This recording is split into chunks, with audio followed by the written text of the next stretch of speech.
গোপন সূত্রের ভিত্তিতে কুমারঘাট থানার পুলিশ নেশা বিরোধী অভিযান চালিয়ে বড়সড় সাফল্য অর্জন করল। কুমারঘাট শহরের পুরাতন কালীবাড়ি সংলগ্ন এলাকায় রাজেশ দাসের বাড়িতে পুলিশ অভিযান চালিয়ে ঘরের ভেতর থেকে প্রায় 1.5 কেজির বেশি শুকনো গাঁজা উদ্ধার করে। এই অভিযানে নেতৃত্ব দেন সদ্য দায়িত্বপ্রাপ্ত কুমারঘাট মহকুমা পুলিশ আধিকারিক উৎপলেন্দু দেবনাথ এবং কুমারঘাট থানার ওসি সঞ্জয় দাস। অভিযানে পুলিশ ও টিএসআর জওয়ানরা যৌথভাবে অংশ নেন। পুলিশ সূত্রে জানা গেছে এই ধরনের অভিযান ভবিষ্যতেও জারি থাকবে মহকুমার বিভিন্ন এলাকায়, যাতে নেশার করাল গ্রাস থেকে সমাজকে রক্ষা করা যায়। স্যার, আজকে এখানে কি ঘটনাটা হয়েছে এবং পুরো ব্যাপারটা বিস্তারিত জানতে চাইছিলাম।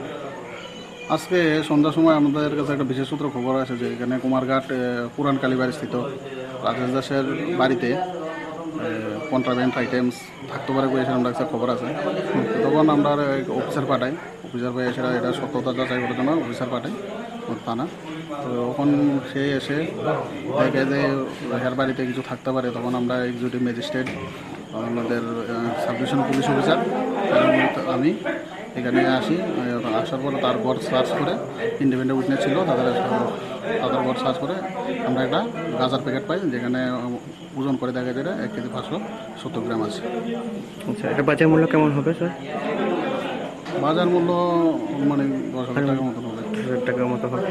যাকে আপনারা আটক করেছেন ওনাকে কি আগেও আপনারা আটক করেছিলেন না প্রথমবার আটক করা হয়েছে?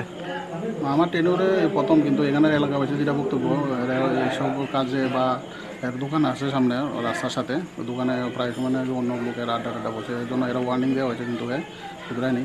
তো এটাই আমরা বিশেষ মাত্র খবর আর বাড়িতে আমরা রেড করছি। আচ্ছা, আপনারা কোনো কিছু কি সিজ করেছেন? হ্যাঁ, আমরা যেটা পেয়েছি এখানে 1,570 গ্রাম ড্রাই গাঁজা।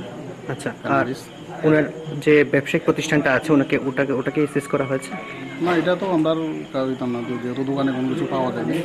এটা এখানে এখন কি প্রসিডিউরটা হচ্ছে? এখন আমরা যা প্রসিডিউর এনডিপিএস একটা যা প্রসিডিউর আছে এটা মেনটেন করে আমরা থানায় নিয়ে যাবো, কালকে আমরা তাকে কোর্টে প্রডিউস করবো। নামটা একটু রাজেশ দাস। বয়স? রাজেশ দাস।